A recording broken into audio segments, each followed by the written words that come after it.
Abenshi iyo twumvise ijambo intwaro kirimbuzi dutekereza amateka ya kera y'umujyi wa Hiroshima cyangwa intambara ya butita yarangiye hashize imyaka n'imyaka. Nyamara mu mwijima w'iki kinyejana turimo, isi ntabwo iri mu mahoro nk'uko tubibona, ahubwo iri mu isiganwa rishya ry'intwaro ziteye ubwoba kurusha izabayeho mu mateka yose ya muntu. Uyu munsi ntabwo tugiye kuvuga imashini zisanzwe, tugiye kurebera hamwe ibitwaro bya kirimbuzi bitanu bishobora gusibanganya igihugu cyose mu isegonda rimwe, kandi bigasiga isi ari umuyonga itashobora guturwamo n'umuntu n'umwe. Muri iki kiganiro tugiye kwinjira mu ndiba z'ububiko bw'ibihugu bikomeye nka Amerika, Uburusiya n'Ubushinwa, tugaragaza ikoranabuhanga rishya rishobora kunyura mu birindiro byose by'ubwirinzi. Tugiye kubona ko iki kibazo atari amakimbirane y'ibihugu gusa, ahubwo ari urugendo rugiye kutwereka ubuhanga bwa muntu bwageze ku rwego rwo kwiremera iherezo rye. Ese muri ubu bwirinzi bwa kijyambere buhagaze muri iki kinyejana? Ni iki gituma ibihugu bikomeza gushaka uburyo bwo kurimbura isi mu gihe twari dukwiye kuba twakubaka ejo hazaza? Iyi si ishusho y'intambara gusa, ahubwo ni urugendo rugiye kutwereka isiganwa rishingiye ku bwoba bukabije. Njye tugiye kubana muri uru rugendo. Nitwa Ndayambaje Jean Claude.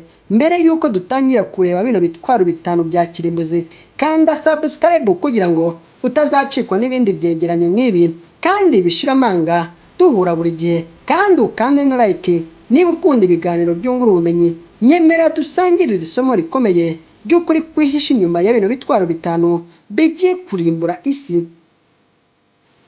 Ku mwanya wa gatanu haraza igitwaro cyitwa Hwasong-18. Iki ni igitwaro kirimbuzi gitunzwe n'igihugu cya Korea ya Ruguru. Korea ya Ruguru muri iki kinyejana tugezemo yerekanye imbaraga zayo binyuze muri misiri nshya yitwa Hwasong-18. Iyi misiri ipima toni zigera kuri 60, ikaba ari iya mbere muri iki gihugu cyabo, ikoresha risasi ikomeye yo mu bwoko bwa solid fuel. Iri koranabuhanga rituma ishobora kuraswa mu minota 3 gusa itabonwa n'ibyogajuru, kandi ifite umuvuduko ugera ku birometero 24,000 ku isaha. Ikaba ishobora kurasa biturutse ku modoka nini mu misozi miremire, bituma guhagarika igitero cyayo biba ikigeragezo gikomeye kuri Pentagon. Uyu munsi Korea ya Ruguru yemeje ko iyi misiri ishobora kugera ku butaka bwose bwa Amerika n'Uburayi ititaye ku bwirinzi buriho. Ubushakashatsi bwakozwe bwerekanye ko iyi misiri ifite ubushobozi bwo kurinda intego yayo nubwo habaho kuyirasaho mu kirere. Hwasong-18 niyo mbaraga ikomeye uyu munsi mu mishyikirano n'amahanga, kuko isi yose izi ko iturika rimwe ryayo ryaba ari iherezo ry'umujyi wose. Iyi ntwaro yatumye Korea ya Ruguru yinjira mu cyiciro cy'ibihugu bishobora gutera kure cyane biturutse mu rugo rwabyo. Iyi ntwaro ikaba ihagarariye amakenga n'umutekano muke mu karere ka Aziya n'isi yose muri iki kinyejana, ibyo bikayishyira kuri uyu mwanya. Ku mwanya wa kane turahasanga igitwaro cyitwa Poseidon. Uburusiya bwazanye intwaro nshya idasanzwe itandukanye n'izisanzwe yiswe Poseidon. Ikaba ari drone yo mu mazi iteye ubwoba. Poseidon ipima toni 100, ikaba ari nini cyane kurenza Poseidon zisanzwe isi yari isanzwe izi mu mateka. Igenda mu ndiba z'inyanja aho radari n'ubwirinzi bwa misiri bidashobora kuyigeraho na gato. Iyi Poseidon ikaba igenda ku muvuduko wa kilometero 200 ku isaha.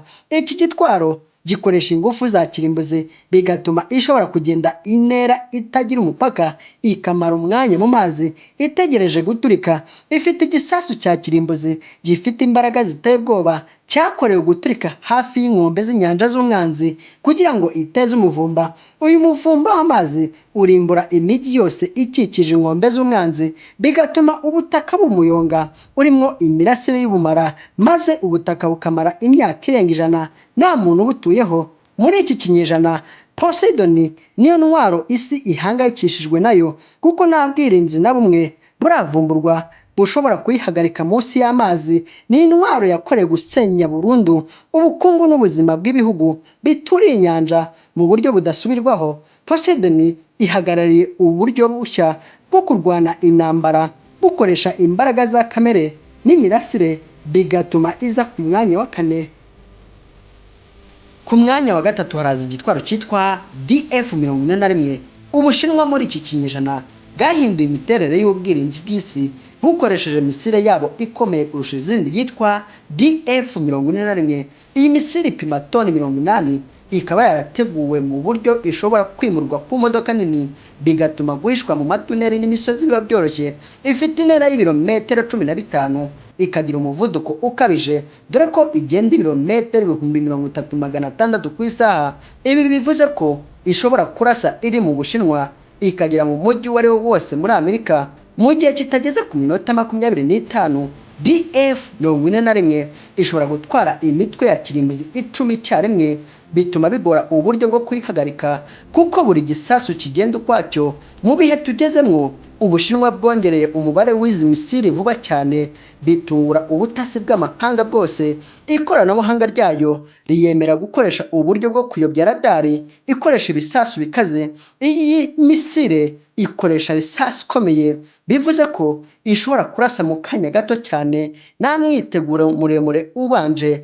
Uyu munsi DF-41 ihagarariye isiganwa rishya ry'intwaro riri gutuma iki kinyejana kiba icy'amakenga akomeye ku mahoro y'isi. Ibi bigatuma iza ku mwanya wa gatatu. Ku mwanya wa kabiri haraza igitwaro cyitwa Trident 2 D5LE.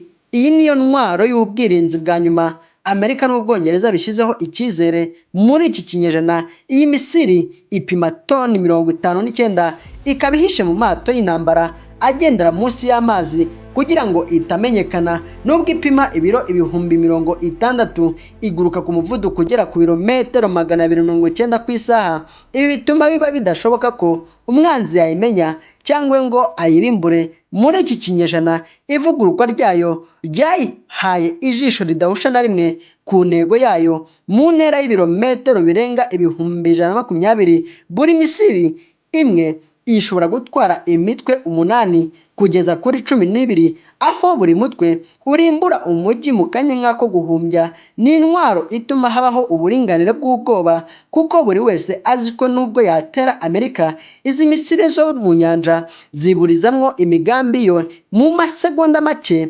Ikoranabuhanga ryayo rishingiye ku kwizera, aho mu migeragereze yayo yakozwe yagenze neza ku kigero c'100%. Uyu munsi Trident iracyari ryo shingiro ry'amahoro ashingiye ku bwoba hagati y'ibihugu bifite ibirwanisho bya kirimbuzi. Ibi bigatuma iza ku mwanya wa kabiri.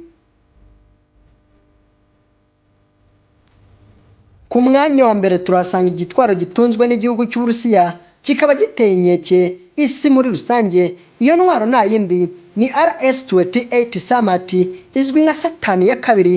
Niyo misiri nini kandi ikaze Uburusiya bwigize kubaka mu mateka yabwo. Iyi ntwaro ipima toni 208, ikaba ifite ubushobozi bwo gutwara imitwe icyarimwe 15. Umwihariko wayo ni umuvuduko uteye ubwoba wa Mach 20, ni ukuvuga ko igenda ibirometero 25,500 ku isaha, bituma ishobora kuzenguruka isi yose ikanyura mu nyanja ku buryo nta wayibona. Ibi bituma uburyo bwose bw'ubwirinzi bw'amahanga bubipfabusa kuko nta radari ishobora gufata igikoresho kigenda kuri uwo muvuduko ukabije. Muri iki kinyejana turimo, Samat ifatwa nk'intwaro yo mu rwego rwo hejuru idashobora guhagarikwa mu kirere. Ikidasanzwe kuri iyi misire, ishobora kurimbura ubuso bungana n'igihugu cy'Ubufaransa mu kanya nk'ako guhumbya.